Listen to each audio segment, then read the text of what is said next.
might not be teaching, but we're going to write our books, and we're gonna go ahead with the writing. Prophetess Yeah. Titi, don't worry. Calm down. You ain't going nowhere. Yes. Wow. I'm very young at heart. Sorry, guys. Writing class is next. And more, you have a lot of book to vet, so classes cannot done. Can You you imagine? you can't come and start up writers and gone. No, no, no. You have books to read. Yeah. Vet. Can Yeah. you imagine? Are you threatening me to stay? Cordell, are we online yet? Yes. Dangerous. Yeah, we're live. We're live, okay. These people, you cannot be threatening me on live TV, okay? We can hear you. The whole world can hear you. All right, guys, I'm so Strengths and excited. weaknesses. Yeah, I'm excited that we're in week 10. I'm very happy for what the Lord started with us and where He's taking us. I love how the class is. I love my cohort one. I just want to say that thank you. Thank you for making it such a wonderful journey. When I started the teaching, I didn't think it was gonna end like this. I mean, when I say end like this, it's not ended. We're not leaving each other. But I didn't think it was gonna be this it was gonna be this cohesive and just this impactful. Okay. And sometimes God is like, hold my cup. You don't know whose destinies you're awakening by just obeying. So when he had told me to start this writing class, there was a lot of problems that came up, and I almost gave up, to be honest. I got into a lot of trouble with the writing class, and it upset a lot of things in my life, and I really wanted to give up. I was like, you know what, let me not just do it. But I don't know if you know me, but giving up is not really an option for me.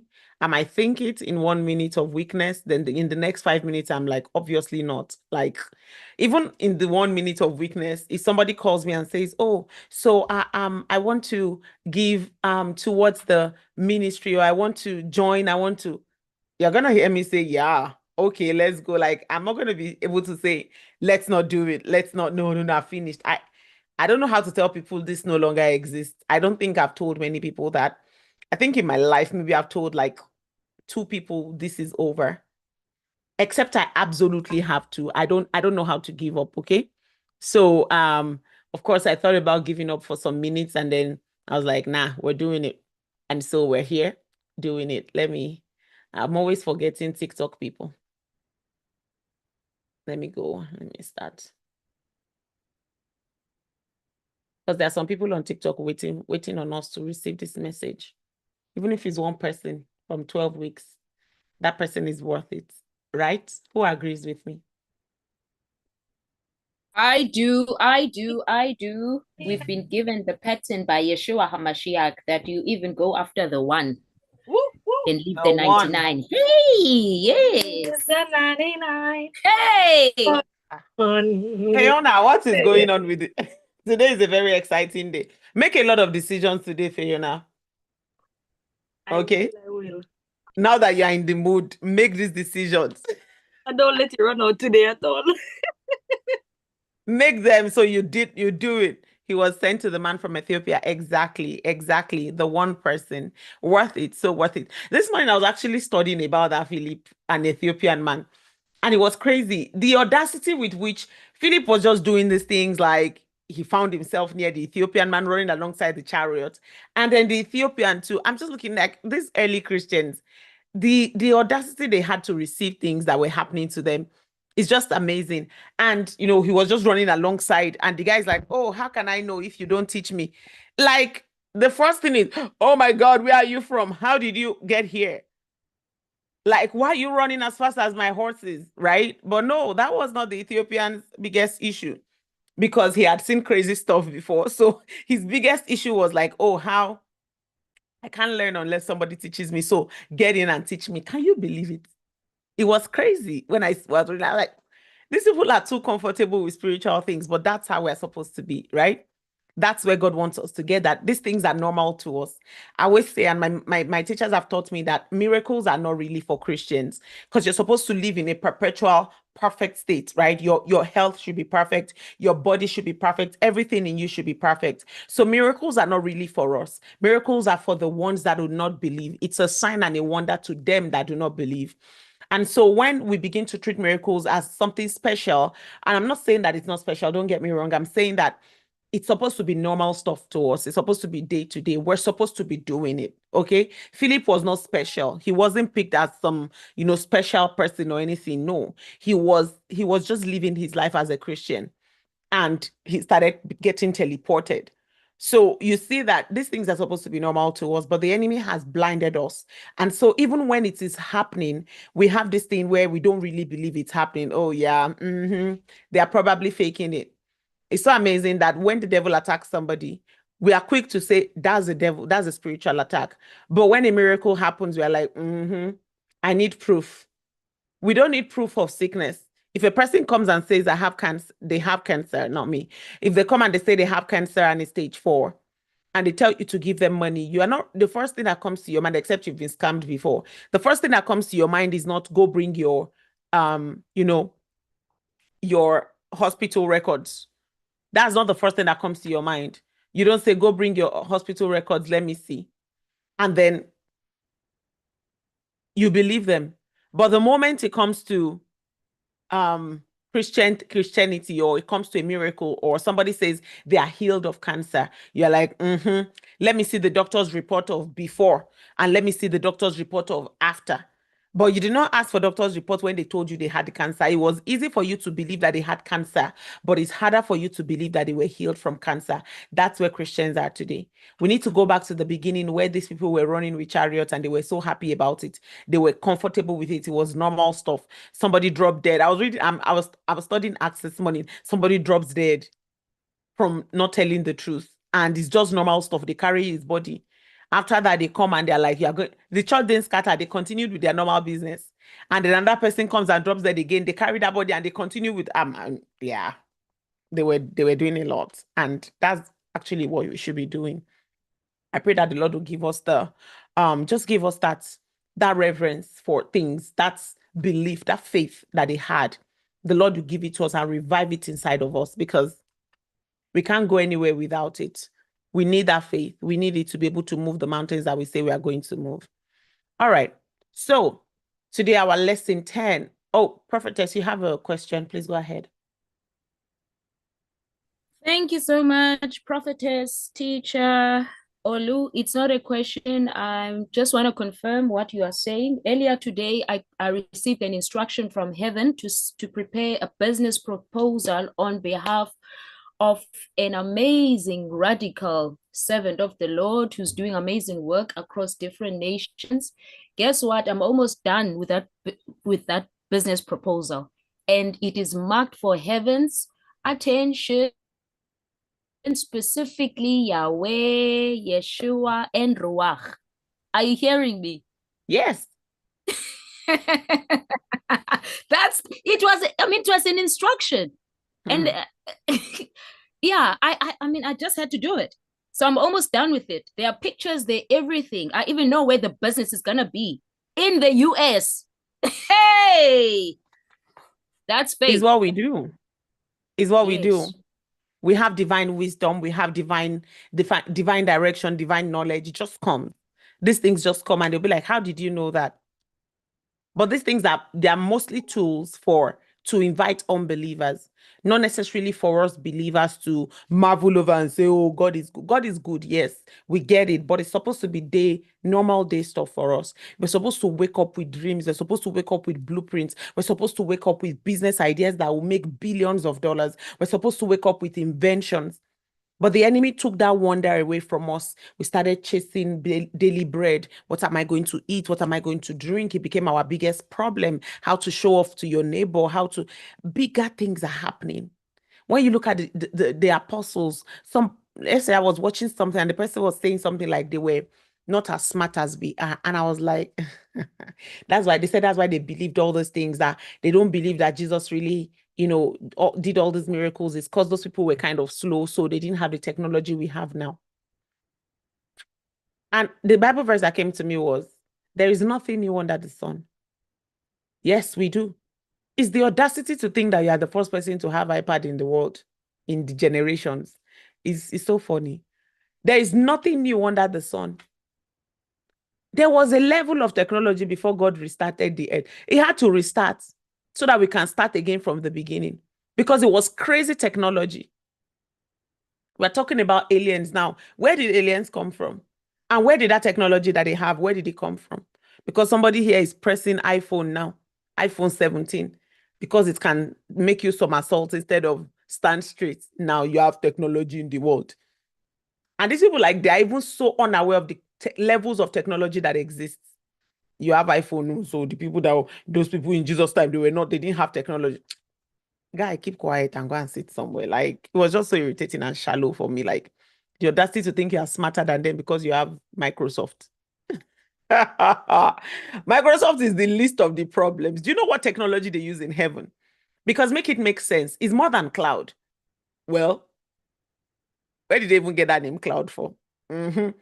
Because all these clouds that we are seeing, who knows if they are God storage devices? They are so saturated with information, because look at, God has been storing information from generations to generation, billions and billions and hundreds of billions of people's information. And he says he knows each of them by name. How does he know each of them by name? Yes, by memory, but how do the angels access it? So there's some holographic, blow your mind. Atheism 101. They think they are smarter than us. Atheists are so smart. They call themselves deep thinkers. Your thinking is the ground, the floor of a baby Christian's thinking. Like, your mind cannot even conceive a miracle, and you are saying you're a thinker. Thinking about what? Thinking about the trees. Hugging the trees up and down and saying God does not exist. Your thinking cannot bring you to see that there's something bigger than you. There are things that you cannot answer. There are questions you cannot answer. Why did you get oxygen this morning and another person did not get it? Why are you breathing fine and somebody has to breathe through tubes? You don't think that there's anything to think about there. But I'm a thinker. My brain is always working. Christians, they kill their brain when they believe. Yeah, okay. You can't even keep a boyfriend for 3 months, but we are the ones that, and we have been keeping our own marriage for 3 years, but you are the one that knows how to think. Okay, ma. 5th marriage, but you are a thinker. It's okay. All right, no problem. I'm not shading anybody. I'm just saying, before you call yourself a thinker and Christians non-thinkers, think. All right. So we're talking about platforms, formats, and finding your assignment. The trumpet must give a certain sound. That's our Bible verse for today, 1 Corinthians 14, 8-9. Okay. For if the trumpet gives an uncertain sound, who shall prepare himself to the battle? So likewise, ye, except ye utter by the tongue words easy to be understood, how shall it be known what is spoken? And so where are we? We are in week 10.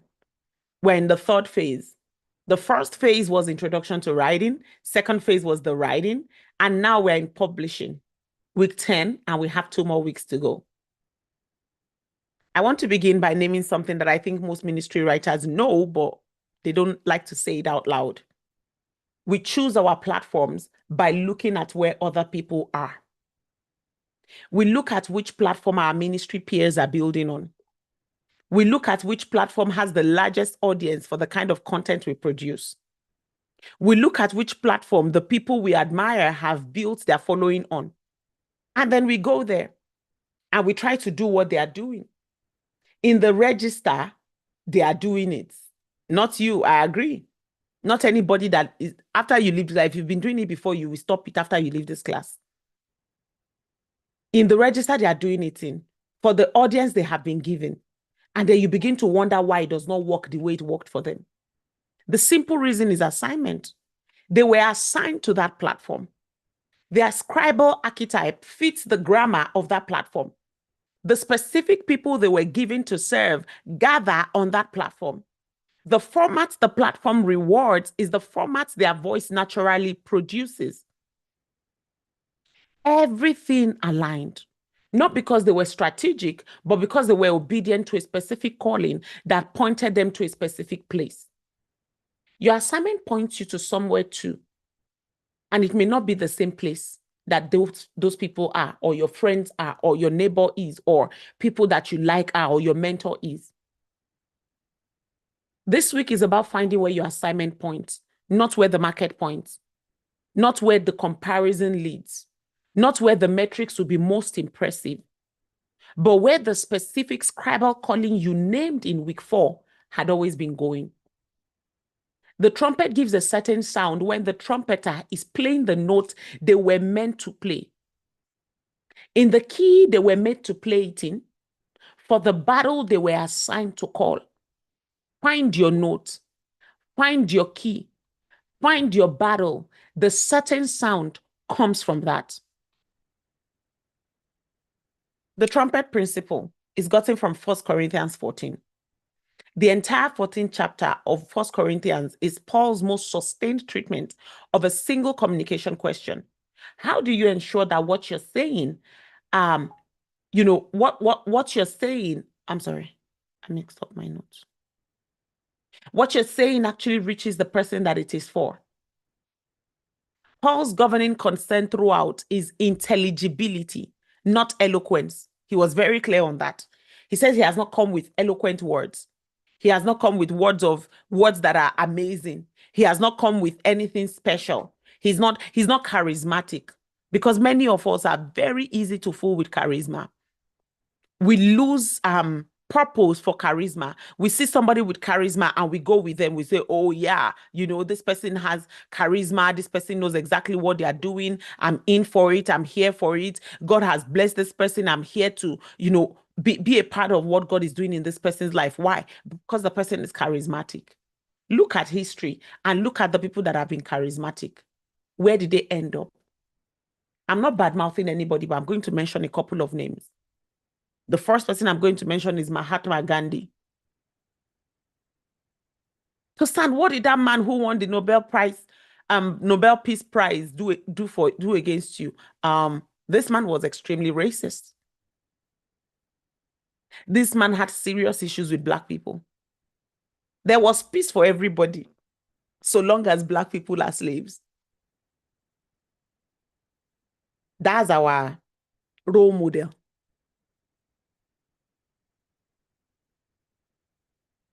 Oh, this person has a lot of charisma. They can carry people along. When they speak, people can hear them. Yeah, Joseph Smith. We have them today, the Mormons. From his doctrine, this man married, he had a wife. Her name was Emma. This guy absorbed, there's a word they call it, is it absorption or receiving? I don't know what he called it, whether it was absorbing or receiving. He absorbed other women. He absorbed a 14-year-old girl. He didn't just absorb women, he absorbed young girls too. He married, he started preaching a plural marriage. So the thing is, the Bible says something, but what happens is that God gives him a special exemption. Okay, so the Bible is very clear on if you're going to be a leader, one man, one wife. But for him, because God had given me a new revelation called the Book of Mormon, because he was a prophet, he was the last prophet. Now, as I'm saying it to you, I'm remembering another person that sounds exactly like him. You got it? Yeah, both of them are it's the same demon that is working in both of them. So this one now, he has the special things that God has given him, the exemption. So while everybody else has to marry only one wife, he has been granted the exemption to have one wife, but also because it was in the United States of America, it was illegal to marry more than one wife. So what did he do? He absorbed the other girls and the other ladies, absorbed his church members' wives, absorbed widows, absorbed single ladies, absorbed children. All of this. What happened? Charisma. Charismatic men always end up building cults. That's why when Jesus comes, he tells you, I'm not charismatic. I'm not tall. I'm not blonde. I don't have blue eyes. I'm not handsome. The Bible is very clear on Jesus's description. He says it wasn't much to look at. He wasn't the kind of man you will see once and want to look at him again. That's not his looks. He wasn't charismatic. He wasn't handsome. He wasn't stately and tall. Saul was stately and tall. David wasn't. David was ruddy and handsome. We hear you. But Paul was a giant of a man. Sorry, Saul, not Paul. The Bible is very clear when it's talking about looks. There's a reason why the Bible goes deep into these things and talks about it. It's so that we can get our minds out of where we have put it. The charisma. So what? They have charisma. They can TED talk you into purpose. Really? The darkness behind it is what differentiates charisma from being led by the Holy Spirit. When a charismatic person only makes a sound, the sound is different from when a person that is on assignment is making a sound. The sound that those charismatic people might make a difference for generations to come. There are still millions or even billions of people that have practiced Hinduism. I think it was Mahatma that started it or something. I don't know. Anyways, there are many people that have practiced that thing that Mahatma started. There are many people that have practiced Mormonism, or they call it Latter-day Saint or something. They've even split off into different departments because some people wanted to marry children, some didn't want to, so they split up. Some people wanted more than one wife, some wanted only one. So they have the Church of Latter-day Saints now. They have the FLDS original. They have I think 4 or 5 factions. Because the trumpet gave a wrong sound. Now, people heard it. The problem is not that people are hearing the sound. People will hear the sound. Oh, you always find your crowd. The Bible tells us over and over that the disciples will go into a city. They will preach to the unbelievers there. Those unbelievers will believe. Before long, the Jews from the next city that they left that chased them out, they will come to that city. And the Bible says they will have the ears of the men of that city. They will come and turn their heart against them. So their sound can be heard. If somebody tells you that the devil cannot give you fame, that person does not know anything. Because most of the famous people in the world, is the devil that gave them fame. They didn't get it from God. Oh, it will not last. It's not true. It can last. Because it's still, the altar that is giving them the fame is still being powered. Oh, you can tell by whether it will last or not. That's a very big lie. That's why the Bible is not ambiguous. It says, by their works shall you know them. By their fruit. It's not by their longevity. It's not by their durability. It's not by how many books they sell. It's not by how many followers they have. Because we talked about somebody who took on a 9-year-old, married a 6-year-old and, defiled a 9-year-old. And this person has billions of people moving behind him, about 1-point-something billion today. They still believe in this guy. They defend this guy with their blood and with violence. There's nothing good about this guy, but they can't see it. They say he's the most perfect man. He's the one that came to this world, is the perfect example for mankind. Really? So we can just go around at 50 years old defiling 9-year-olds? So the sound will make a sound. Sound, the trumpet will always find the people that will listen to it. That's not the problem. But is it making the right sound? Can the right people hear the right sound? Is it intelligible? We're not talking about impressiveness. We're talking about intelligibility.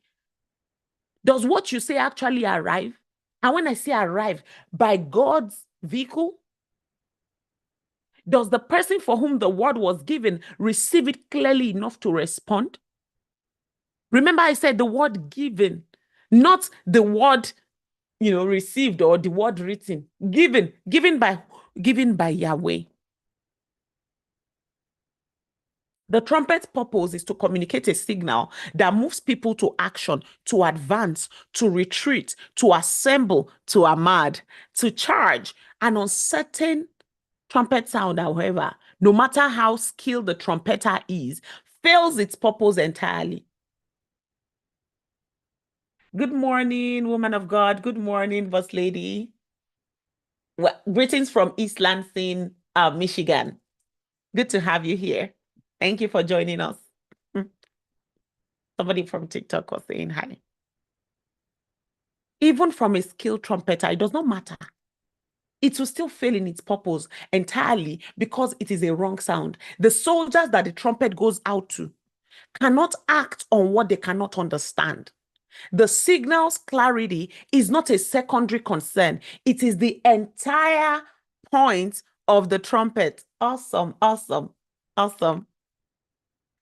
So likewise ye, except ye utter by the tongue the words easy to be understood, how shall it be known what is spoken?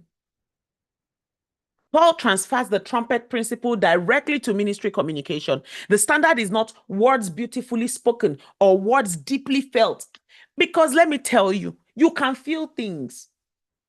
You can feel things. I was listening to a song today and it was not a Christian song. It was a song from an orchestra, like a choir. I've been listening to that song for like 3 days. I felt that song in my soul. Because some of us have turned gospel music to idols. We say, oh, you know, I was feeling goosebumps. So what? I felt goosebumps with Beyonce's I Want to See Your Halo song before. That time I knew all the lyrics. I had the CD playing over and over. If the song starts today, I can match all the lyrics to the music. What are you talking about? Eminem songs used to move my soul. I used to listen to Enya. And what's that other one's name? The guy that used to jump up and down. Not just, I've forgotten his name. I used to listen to those deep soul. I used to listen to soft rock. Linkin Park. What do they call it? I've forgotten them now because I don't listen to them anymore. Nickelback. A lot of them. And I will be in my room weeping and crying. Tosin, why are you crying? The song hit my soul. Celine Dion. I'll fall in love in my room, cry in my room. Heartbreak. All of these things will happen together in the same afternoon. Fall in love, cry, heartbreak. They arrange the album so that your heart can fall, you can break, and then you can cry. I don't know what you're talking about. They arrange this. You can feel it in your soul and in your, not in your spirit, in your soul. So don't be fooled that you have goosebumps. Oh, I believe in one God. So what? The demons also believe, okay. The demons also believe in one God. And they tremble. Next. Oh, the words were carefully, they must have come from Christ. Who told you? There are two sources of inspiration. One is divine and the other one is demonic. Both of them are inspirational. Both of them are targeted towards your soul. Both of them will give you similar results. But what will make the difference at the end of the day? That's the difference between the person who is a Christian, not nominal Christians, but a person that has really, really taken up this mantle of Christianity and decided to walk the walk. You don't know them by what moves them. You know them by what? Their fruit. It is the fruit that comes out of them. After all the song that you listened to and you wept and you cried, I'm not saying weeping is bad. I cry all the time when the glory comes. But I've also cried in the past for a nonsense song. So really, is it the tears? I have that reaction. But after that reaction, what decisions am I making? When I wake up from my slumber of falling under the spirit, because demons can also make you fall. What comes out of it? What decisions are you making? What words are coming out of your mouth? What do people know you by? Do you still wake up and fornicate? Do you wake up and lie? Is your lifestyle a lifestyle of sin after you've fallen, cried, and woken up? No. We know them by their fruits. The sound will bear fruit. The words you put on paper will bear fruit. You are writers. What are you writing? What fruit are people bearing from reading your books? If you get the inspiration from demons, they will bear bad fruit.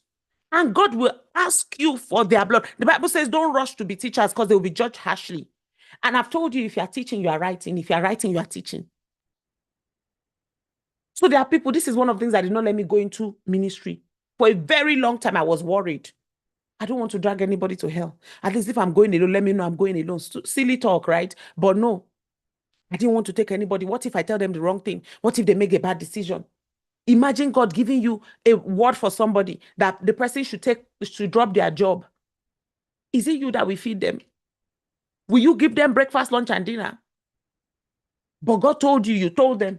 They actually leave the job. Now, God did not show you the whole picture that they will get it. And it's very fantastic like that. You know our God. It's not as if he will write the whole picture for you. No, you don't know the end from the beginning, except he shows you. So you go there, you deliver the word, because the word is like fire in your bones. You must speak it. So you go and speak it, and the person, true, they leave their job. And then you can't sleep well at night. Every time you see their call, you're like, oh my God, what happened? Don't rush to be teaching. Because people are going to hang on the words that you have spoken. There are people that have preached a message. Those people, they will listen to it, they will run with it. I might never know them. They might never know me. But God is going to ask me. It's the same way when you plant a seed, because that one we like it. When we plant a seed for somebody and the person now gives their lives to Christ, we want that crown, that star to be on our crown, right? Because the Bible says we'll give the crown of witnessing. So, and it's going to have stars on it. So each soul will be a star on your crown. You want the soul that you just ministered to be a crown on your star, a star on your crown, right? That's beautiful. But also the ones that you sent to hell, it will be a what? A stain on your white. How many stains will you have on your white?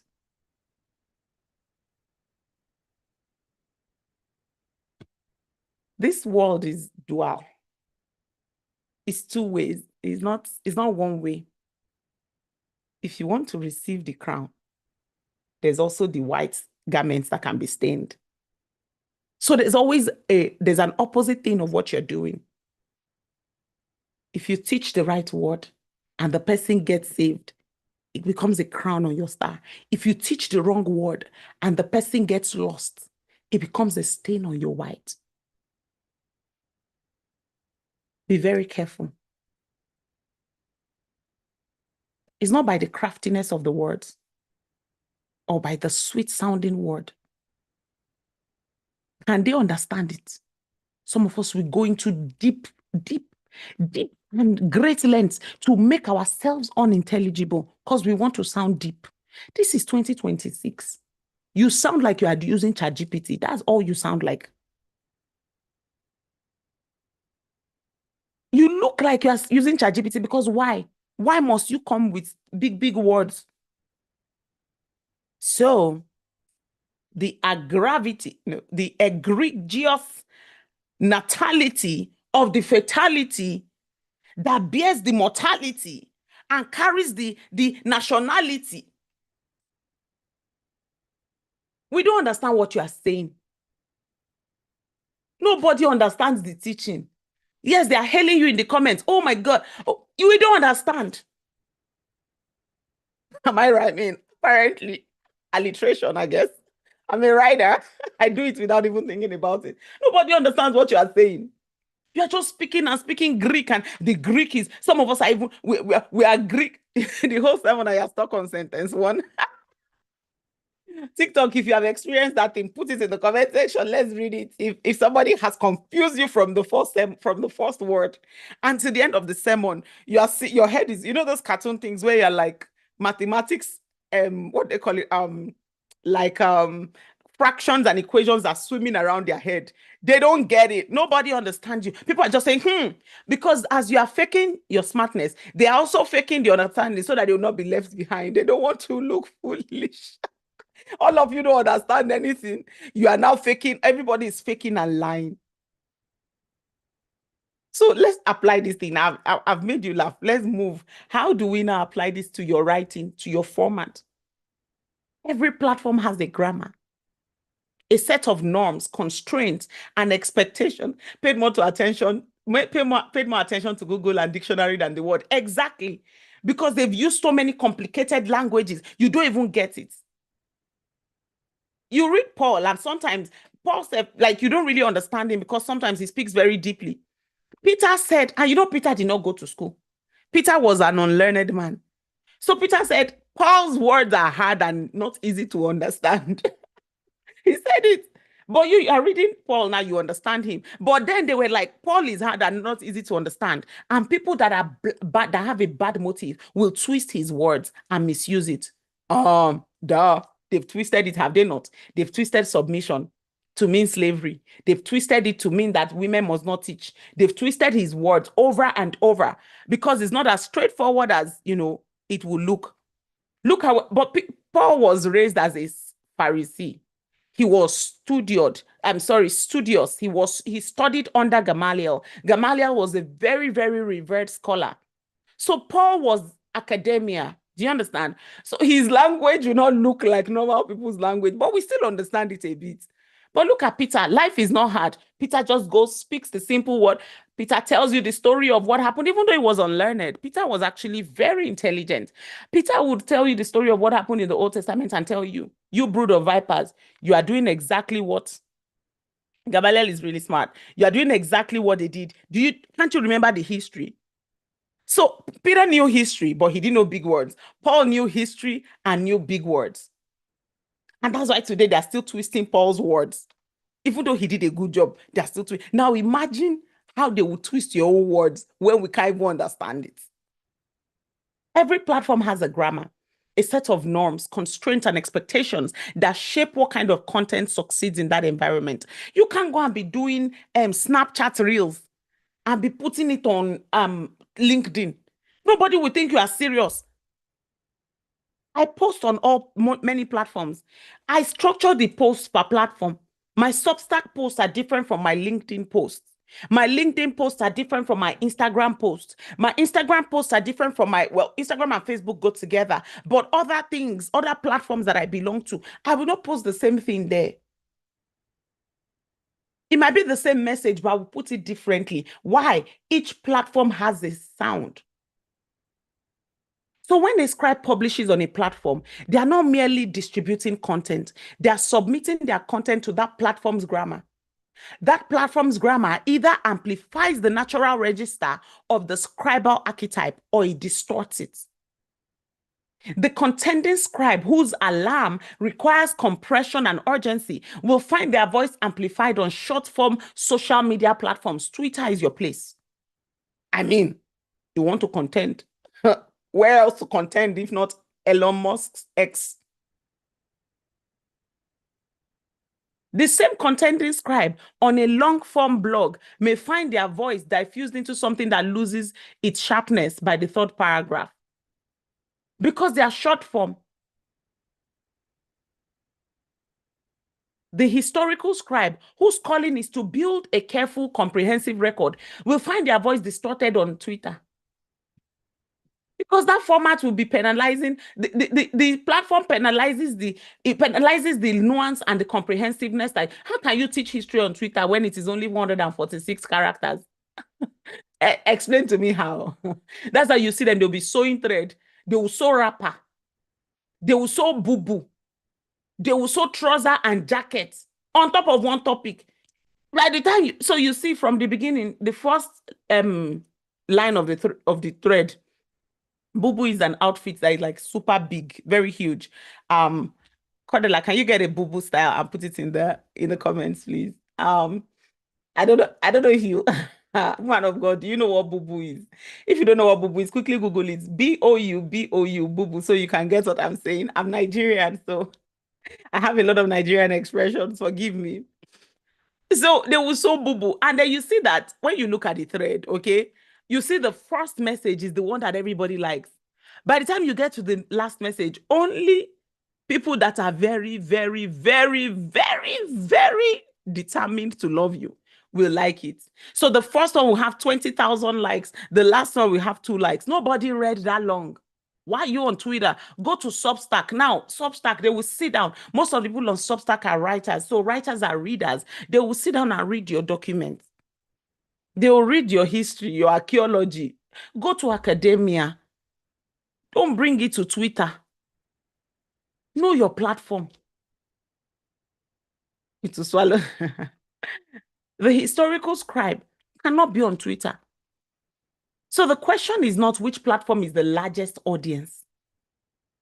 or carries the largest number of people to like my work. It is which platform's grammar gives my scribal assignment a certain sound rather than an uncertain one. Platform is stewardship, it's not just marketing. The marketing framework will ask, which platform will maximize reach, engagement, and audience growth for content in your category? But a stewardship framework looks like, which platform serves the specific word I have been given for the specific people I have been assigned to reach? These questions will produce different answers. And more importantly, they produce different relationships with the platform and with the audience. The scribe who chooses a platform through the marketing framework will measure their success by reach and engagement metrics. They will shape their content to fit what performs on that platform. They build towards audience growth as a primary goal. They compete with others in the same category for the same audience. They adjust the word to fit the platform's grammar, even when the adjustment costs the word something. But a scribe who chooses a platform through the stewardship framework will measure success by whether the word reached those it was for or not. That means they will be fine with one audience, the audience of 1 or 2 or 3. Your book is not a poverty alleviation program.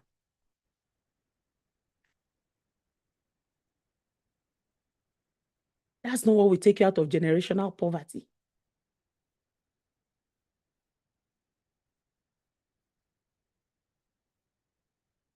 Don't write with that in mind. I have writer's block, because the last book did not give you the $1 million. Now you can't write anymore. Send the message. This is not me, content. If you know anything about me, as you can see, I don't support brokenness. I'm not saying that brokenness is the life that we should live. It does not mean that I will mix up the message and money together. You see, the moment I started doing the message, the money came. You don't go into it God will give you the desires of your heart. Tosin, you want to wear clothes? Do like this. It's clothes you want. It's okay. Now me the tire. It's okay, I'm done. No. You want clothes? Oh, you're gonna have clothes. That clothes, forget it. If you get to my basement, I'm trying to sell them off. I'm not able to. It doesn't even make a dent. It doesn't make a dent. I've not even moved anything. Baskets and baskets and baskets. The problem is not even what to do. Jashana, let's talk about it. I'm happy. It's just that you're skinny. Sometimes I think you are big, but sometimes I also think you are skinny. But I think I should have. I have all sizes, my dear. I do. One of my friends came to my house and she's like she's a tiny size. And so she comes, she's like, oh, I don't know. I don't have what to wear. And I don't know, maybe I need to go and buy. I said, you came to my house. You want to buy clothes. I don't understand. She said, I know you can't have my size. Girl, you don't know nothing. So I opened one bowl for her. When I say bowl, it's like 30 liter, 30, is it liters we use in the US? 30 gallons. 30 gallons is one of my bowls. I have about 13 of them. It's filled with clothes. So I opened one of the bowls for her and I said, check inside this bowl. Your size is there. She checked it and she was like, Tosin, there are like 5 pants that size me here. Where did you get it from? I said, forget where I got it from. Did you find something you want? Yeah. I'm never bringing clothes to your house again. I said, that sounds more like it. You don't need to bring clothes here. Just bring yourself. You don't need to bring toothbrush. You don't need to bring towel. You don't need to bring anything except yourself and your flight ticket. Just come. You'll be okay. And she was laughing. Come, Prophetess MB. You will be tired. You go tired. And so I didn't this, and when I tell you that I did not spend money on these things, what will you say? So I like this. And this is what you like. No problem. Yep, Sicily, I'm sure I have track pants. Name the type and the design and the size. We have it. And I didn't go looking for these things. They found me in the place of assignment.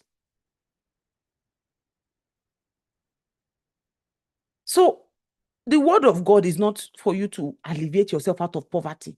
Oh, yes, the pastors are making it. Let me go and do. Okay. Hunger. You. There's one video that I watched. It was a man of God. He was preaching to somebody and the person did not agree. Say, I break your teeth. I come out your teeth just now. Evangelist, why are you angry? I'll curse you for 600 years. When we looked at the evangelist and the cut of his coat, we knew what was wrong with the evangelist. Evangelist is hungry. Evangelist needs food. Evangelist was hungry and angry. Ordinary, give your life to Christ, and the person said no, it turned to fight. Are you supposed to fight the person you're trying to preach to? But it was not his fault. This man was hungry. So if you go into ministry thinking, I will not be hungry, I laugh in French. Oh, no, I laugh in Hebrew, or I laugh in Greek. Do what God has sent you to do. He takes care of his own. You don't need the car to run faster than horses. You can teleport. Who told you need visa to go and pray for somebody? You show up, pray, and disappear. Before the eyes close their eye and open it, you're already out of America. God, I beg. So if you choose your platform through stewardship, you serve the word's accessibility, not add to maximize the platform's performance metrics. I've been told before that I should start doing, to build a presence, I should do influencing. So if you start as an influencer, you'll be giving advice, and then you know from supervisor and the bank account in the beginning. Yep, Joshana, absolutely. I get that. So they told me that I should start doing like TikTok series where I just, TikTok auntie. And I like it. I can be a TikTok auntie. But then I sat down and I thought about it. Is this what God has for me? No. God told me to preach the word. I'm not TikTok auntie. I can feature on TikTok auntie's pages and give advice. But for me to sit down and be TikTok auntie, I know I cannot be. They've been chasing me to do content for how many weeks now? I've not answered anybody. It's not my way. I try though, for the sake of God. I do it. I know I can thrive there. I have the personality. I have the mouth. If I want to, we don't have TikTok viewers or subscribers, it's because I'm not saying what they want to hear. If I say what they want to hear, I know how to say what they want to hear. I refuse to say it. We can drive crowd. That's not an issue. Nah, that's not a problem. We know what to do. But I've made my choice. You just lose a few buttons. You lose button 1, button 2. After 3 years, you lose button 3. Now there's a space between your neck and the button. The button starts here now. So men and women and children, they will flock your page. It's not hard. But we have chosen this way, and we will stay on it. Because the end is God's kingdom. As a writer, go with this mindset. So that when you sell 1 million copies, they will not tell you that you should come and rewrite the book and make it more inclusive and put LGBT character for the next one, and you say it's true. Because they'll tell you that next time it will sell 20 million copies. So let's add, because you are now inclusive. Don't put when I say DI, I don't mean the DI original. I mean the one that they perverted. Don't put it inside your book. Because if you are looking at the metrics, you will rewrite what God has told you to. God will give you a revelation. You will go and deliver it differently. The Bible says, woe unto whom it has been told and it did not say. And woe unto whom it has not been told and has said.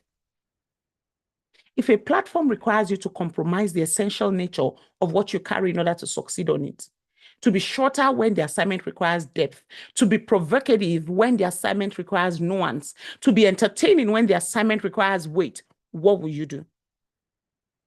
The scribe with a stewardship framework leaves the platform.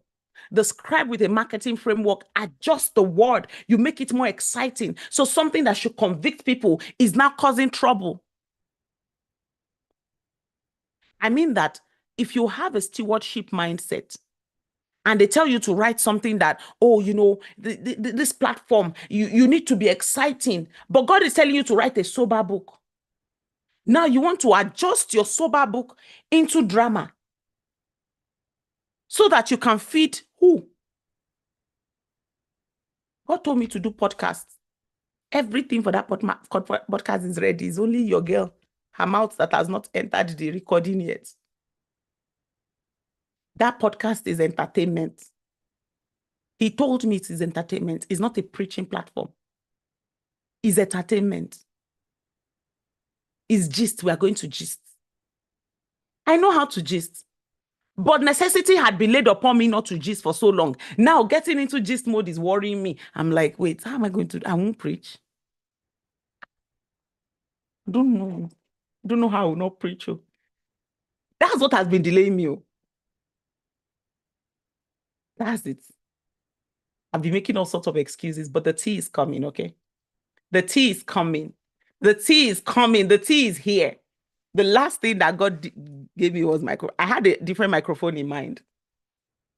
And then he said, I started looking and I saw another one that was like double the price. And I was like, oh, I like this one.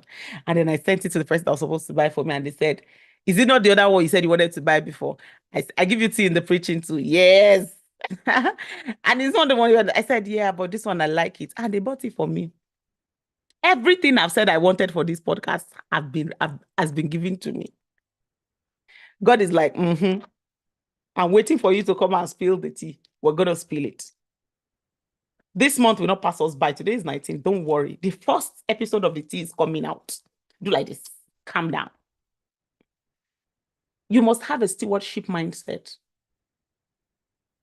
So platforms can shape your writing. Every platform has a sound. It has a grammar. It's not written by the terms of service. It's enforced by the algorithm. I don't like that word at all. By audience expectation, by the culture of the community, by the format constraints of the platform itself. A scribe who does not understand the platform's grammar cannot make an informed decision about whether the platform serves the assignment or not. So long-form blog and Substack, for example, what does it reward? Depth, development, nuance, sustained argument. The reader who comes to long form expects to spend time. They have opted into a longer relationship with the content. Thank you, Sifisile. I wonder, how many of you are on Substack? Raise your hand.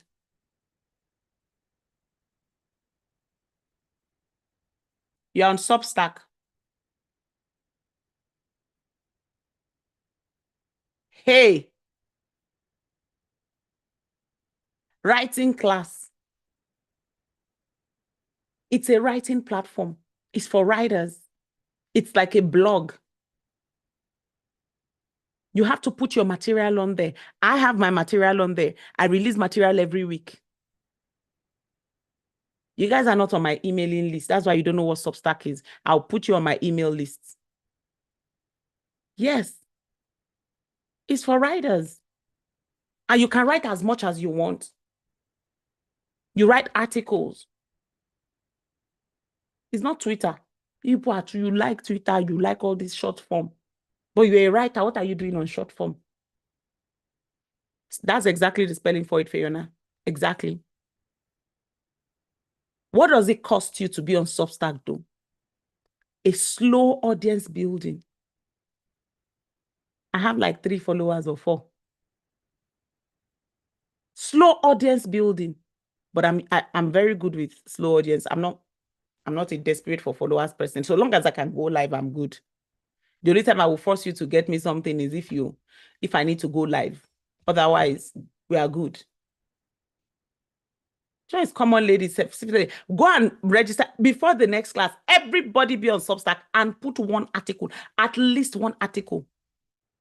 Every single person, that's your assignment. Oh. So what does it cost you? Slow audience building, limited discoverability, high production effort per piece. The metrics can be discouraging compared to social platforms. What does it distort? It distorts short, sharp, urgent content. Content that requires visual support. Content designed for the reader in motion who needs the word accessible quickly.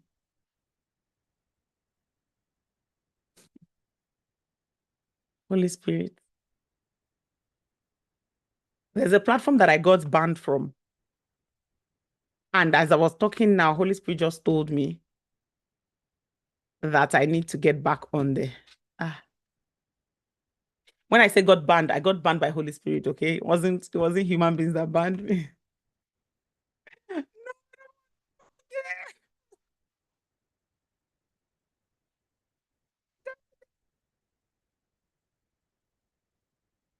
Had peace for the past 5 years that I've not been on that platform. God, I beg. The peace that I have, the world didn't give it to me. The world cannot take it away. A platform cannot take away my peace. Somebody say glory. Glory.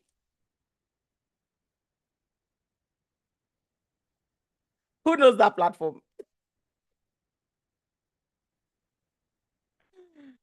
Some of you that know me and attend my teachings, you already know the platform I'm talking about. So if you have short, sharp, urgent content, you are not putting it on Substack. Now, a natural archetype fit for Substack is a wisdom scribe, a historical scribe, a doctrinal scribe, a covenant scribe. The stewardship question, however, is the assignment to form a community deeply over time or to reach many people with a quick word? If the former, long form. If the latter, long form, will frustrate your assignments. Now, some of you are going to be sent to all of those platforms differently, and that's okay. For different expressions of your ministry or of your assignment, you'll be on different platforms, and that is okay. Just know which one is going where and what is supposed to land where. Email newsletter is another one. It rewards directness, consistency, intimacy, because it arrives in the reader's personal inbox. It's a fundamentally different relationship than a public post on a platform, okay? The reader has specifically invited the writer into their personal space. It costs you sustained consistency because an email list that goes silent loses the intimacy that the newsletter as the primary asset. List building is slow, but deliverability requires ongoing technical maintenance. It's not easy. If you have short form, however, it feels thin in an email context, so that's not where you're supposed to be putting it. A prophetic scribe fits into emails. Covenant scribe, worship scribe. That's a good archetype for email messaging. Substack also doubles for email, so they send your articles into the people's emails. The stewardship question here is the assignment to form a relationship of ongoing trust with a specific group or to reach a broad, undefined audience? If the former, the email newsletter is uniquely suited for it. Let's talk about short form. On socials, X, Twitter, Threads, Facebook posts. What does it reward? The sentence, the paragraph, the immediate reaction, brevity, provocation, and quotability. The content that can be absorbed in one glance and shared in one tap. What does it cost you? Volume pressure is extreme. The platform rewards frequent posting, which creates a production rhythm that can override formation. The algorithm rewards engagement, which rewards content that provokes reaction rather than content that carries weight.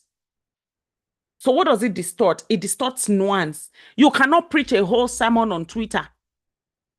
Stop trying. So that's why people will come and misunderstand a lot. Because all they're seeing is a little snippet of a bigger thing. So be ready for people to misunderstand you if you are doing short form.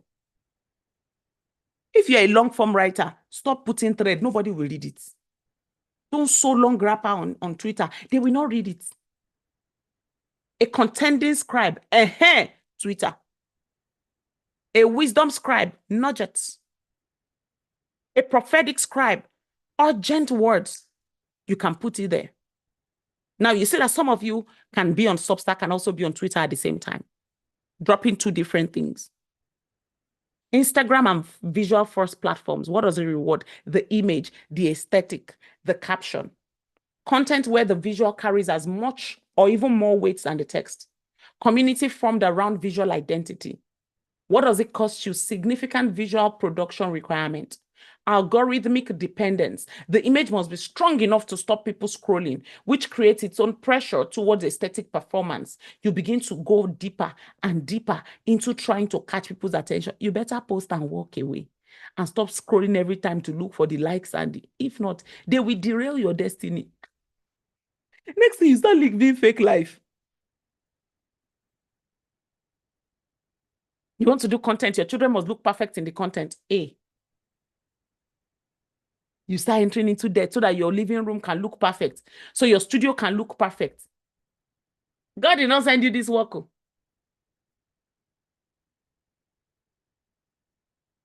Content that is purely textual will be distorted for Instagram. Stop dropping your deep doctrinal content on Instagram. You are wasting it. Content that cannot be summarized in a caption without being significantly compressed is wasted on Instagram. A natural archetype fit is worship scribes, the image and the word in relationship. You can speak and you can record yourself. You can lament, you can praise. Encounter expressed through visual and text together. Historical scribes also, visual testimony, a documented journey, lifestyle. Any archetype whose writing is habitually companion to image will thrive on Instagram. A stewardship question is visual context a significant element of what I carry? Or does my assignment live primarily in the word itself? Some of us are quiet, but you want to make a career on Instagram. You now start becoming the person you are not. 2 years later, you'll be frustrated and angry. You have a fake following. The moment you tell them that you're sorry, this is not your real life, they will leave you because they did not come here for motivation. They came here for the aesthetics. It's because you're a beige mom. That's why they're on your page. Now you suddenly want to turn to natural mom. No more lipstick. No more filters. Say, I want to go all natural. Don't be here. Go to another place. Instagram is not the place for you. No, I'm going to defy the algorithm. You will see change. Is either you change or you leave. I have 120 something followers. Some days I'm like, how did this thing even grow to this thing? We started from 0. You know that where they'll tell you to send a message to all your contacts? I don't even do that when I start a new thing. I want it to grow organically. On TikTok, I have 50 something people. Let it grow so that the right people will come to you. Stop buying followers. You buy 20,000 followers. If you post a message now, only 2 people will like it. There's a disconnect between What do you carry? Does it fit into Instagram? Not because everybody is there. A long form book.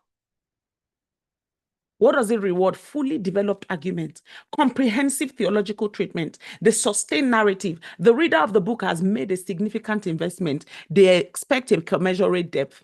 If they're looking for short, punchy lines, they can go to Instagram. What does it cost you? Extended production cycles, a different publication ecology with its own gatekeepers and economics. The investment of the reader is higher, so the bar of entry is higher. What does it distort? Nothing really. You're able to pass your whole message. If the assignment requires it, the book format can accommodate every scribal archetype, but it requires the assignment to genuinely require that amount of length and depth. If not, you go and overwrite. Now, nobody ready to be empty words. A word that was given as a short piece does not become better by being extended into a book. It becomes distorted. You begin to ramble. You begin to hallucinate. You begin to add things that are not meant to be there because you want it to be up to, 300 pages so it can be a regular book. I read a lot of Kati Souza books. So this is one Kati Souza book. Ascending. Look at it.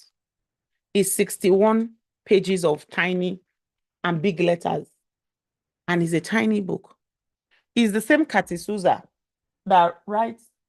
Is up there? I want to stand up. She writes books as big as this size. I have some of her books that are also like close to this size. So saying that your books have to be big, you now want to drag someone like me. My books are typically between 5,000 to 15,000 words per chapter. So saying that you have to write, I don't know how to write a book like this. God will help me. I don't know how to. If I have a book like this, I'll just teach it in a sermon and forget about it. See, my sermons are so long, like they are so loaded that many times I have to cut it short and pitch. And then I'm like, sometimes I'm making it into 4 parts. And I'm like, no, I need to make it into 1 part. So I teach 1 part of it. And God is saying, go and write the rest as a book. Must you teach everything? No, I'll go and write it. Because there's just so much to say. I'm a long form person. Even my Facebook posts are long.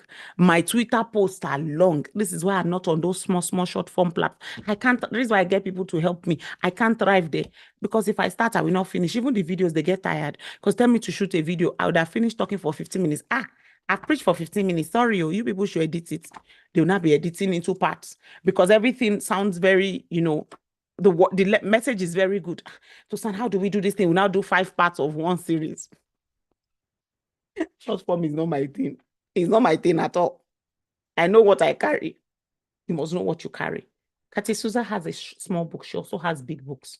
If she now says this ascending and she wants to make it into a giant book, it will end up being 2 or 3 pages of good and the rest will be rubbish. Does this assignment require a book? Or am I writing a book because that is what authoritative ministry writers do? The question is between you and God. Are you writing a book because if the book is like this, I've never said you should write a small book or not write a small book. If the book is like this, it's also okay. I bought this book for $4. It's okay. And if you write one that we also buy for $15, it's also okay. Okay. All right. So for teaching series and course materials, comprehensive coverage, pedagogical structures, sequential development, the learner follows a pathway the teacher has designed. Many people can teach, a lesson in like 2 days or in 1 day. Me, 12 weeks. We are on Ezra. There's a course called Ezra that we are doing currently. We are on week 7 or week 8. It's 12 weeks. So it's 12 weeks because I cannot teach that anymore. There's no way I can. I'm a long form person. Even this class now is supposed to be for 1 hour. See where we are. Just take it like that. It's how God, I'm not going to compress it. So there's a trap called the comparison trap. And it does damage to a writer. There are 5 forms the comparison trap takes. The first one is platform envy. Self-explanatory. The second one is platform imitation. I've already talked about it. Platform pressure. Feeling obligated to be present on every platform where your ministry gathers, not from assignment. Some of us are multifaceted. That's fine. Because I'm in lifestyle, I'm in theology, I'm in apologetics now, I'm in doctrine, I'm in so many spaces. And so I will show up as different people on different platforms. My LinkedIn page talks business. I'm always talking about business. I'm building, things. If you come to me now on Substack now, I'm talking about writing. I'm a writer on Substack. I'm not a business owner on Substack. On Instagram, I don't know what I am, Zef. I don't know. They've not given me definition. The person that was trying to define for me, she left me. Hmm. Hmm.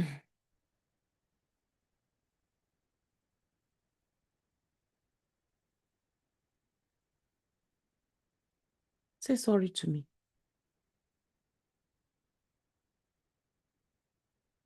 Say sorry to me. I was left. Thank you, Cecilia. I was left like a bride at the altar. I got the long form letter that shattered all my dreams of becoming a social media presence. Now the pieces of my social media are floating in the wind, neither here nor there. Here today, not here tomorrow. Because the person that was supposed to center and make my social media presence be cohesive left me. She left in the middle of the night. She flew away with wings upon her arms, like an angel who left the light, like an angel who left the room, and now the room became dark. Sorry to you, Oluwatosin. Somebody's liking it. Is it my drama you're liking, Mimi? Thank you. Thank you. Should I call the name of the person that left me? Because they know themselves. I'm sorry. Cordella, should I call their name? Jashana, should I call their name? I should call their, Cordella says I should call their name. I need 2 more yeses and I'll call their name. Hi, Mimi. Welcome. You made the drama. Stay there. Seriously, we saw your first no. We saw the first no you said. It's okay. Jashana, I expected more support from you. Fine, I won't call their names. Name, actually. It be one person. Anyways. Form 4, metric comparison. You're measuring the success of your assignment against another person's numbers. The scribe with the 200 letter, newsletter subscribers compares themselves to the scribe with 20,000 and then interprets the comparison as evidence that they are doing something wrong. What do you miss while you're comparing like that? The 200 subscribers may be exactly the people in your assignment. I'm not even going to comment on that. Maybe the exact people that your assignment was given for. The 20,000 may include many people who are not the intended recipient of that specific word. Numbers do not measure assignment completion. I saw what you did, Jashada. That's why I'm saying I'm not going to comment. Because then it will look like we planned it, but we did not plan it. This is just how the nature of things happen sequentially. The 5th form is format imitation. You are producing content in the same format as the content that performs well in your category. Regardless of whether that format serves your scribal archetype or not. Everybody is getting on, they are setting ring light and getting on Instagram or getting on TikTok to become influencers. I'm going to do the same thing. What's the antidote to it? Return to the scribal archetype that you established yourself in from week 4. Return to your assignment that was named in your publishing theology statement from week 9. Ask yourself, who am I as a scribe and who was I given to serve? Which platform gives that specific voice the most certain sound? The platform is the assignment, not the comparison. So let's talk about something that has been on your mind. Okay, Tosan, I hear you. Different platforms. But how do I adapt to it? Thank you very much. The same word in different forms. Format adaptation is the discipline of taking a single piece of received content and asking what form best serves this word for this recipient on this platform. It's not about diluting the content. It's about finding the form through which the content arrives most clearly. So there are 3 truths about format adaptation. Number 1, the core must survive every adaptation. That specific phrase or image or theological insight that was genuinely given to you must be present in every adapted version. What changes is the form. What must not change is the essence. If the core disappears in the adaptation has failed. So there's a format adaptation exercise in this week's assignment. I hope you've gotten your assignment. There's an exercise there. And so the students who produce 3 adapted versions in which the core has been diluted or lost in at least one format have encountered the limit of how far their word can be adapted without being distorted. The second truth is that not every word adapts to every format. When a word resists a format, when the adaptation consistently produces something that feels like a lesser version of the original, the resistance is information. It is telling the scribe which platforms are not the assignment. Adaptation requires knowing what the core is. If you don't know the element of your content as essential core, you will adapt the wrong thing. So the scribal archetypes for this lesson are Paul. Paul adapted. He adapted to the Jews, to the Grecian, to the Greek, to the ones in what they call this, his Jewish audience, and the ones in Athens, and then he built from a Gentile cultural reference point for them, an altar to the unknown God. Remember that one? And he quoted Greek poets to them. To Jews, he was as a Jew. To those without the law, as without the law. He says, I was all things to all men. Same gospel, different articulation, different entry point, different register. Look, he chose this format for a reason.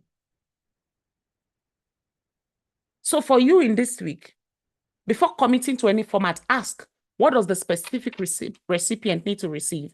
What level of comprehensiveness, development needs, or order does their specific need require? That determines the format, not the convention of genre or the standard length for the category. This brings us to the end of the class today. I hope you are doing your worksheets. I've not been receiving a lot of worksheets. I need you to send in your worksheets so I can. Some of you are going to receive your graded worksheets this week. And some of you are not going to receive any graded worksheets. Why? Because you don't have any worksheet at all. So, as we close, and I hope that you have reflected tonight. If you have been on the wrong platform, or you have been speaking or giving the wrong sound from your trumpet, remember that the trumpet must give a certain sound, not an impressive sound, not the loudest sound, not the sound that other trumpeters are making, the sound that calls your specific soldiers to your specific battle. You have spent this week finding the key, finding the note, finding the battlefield where the sound you make will carry, where it will arrive in the ears it was meant for and produce the movement it was sent to produce. That is the discernment we were after. Not the biggest platform, not the most impressive format, not the place where the most followers are. The place where the word you carry gives a certain sound, and the people who were assigned to hear it can prepare themselves for the battle. You know where that is now, or you are closer than knowing you were where it is now than you were at the beginning of this week or even this whole scribe lesson. A certain sound is waiting to be sounded. Go and sound it. Next week, we'll be talking about releasing the word, publishing, posting, and going public. I cannot wait to discuss this with you. I love you. God bless you. God keep you. Make his face shine upon you and be gracious to you. May he raise his countenance upon you and bring you peace. I'll see you in the writing group, and I'll also see you in class. Don't forget, we're starting our Bible study in 3 weeks, the in-between. Bring your friends. If people that like things like all those scary things. If you enjoy, shows like The Deep End. You enjoy shows like Ezekiel's We Need to Talk. You enjoy shows like Pastor Fola's I think Deep Mysteries or something. That's the name of his podcast. You enjoy shows like, or you enjoy teachings like As in the Days of Noah by Apostle Isi. You should be in this class. It's for you. It's made for you, by you, with you, okay? And around you. Bring somebody along. Invite somebody to school. use the same invite link that I gave you to invite people. School is free. It's free of charge, and you can bring in people, okay? God bless you. I love you so much.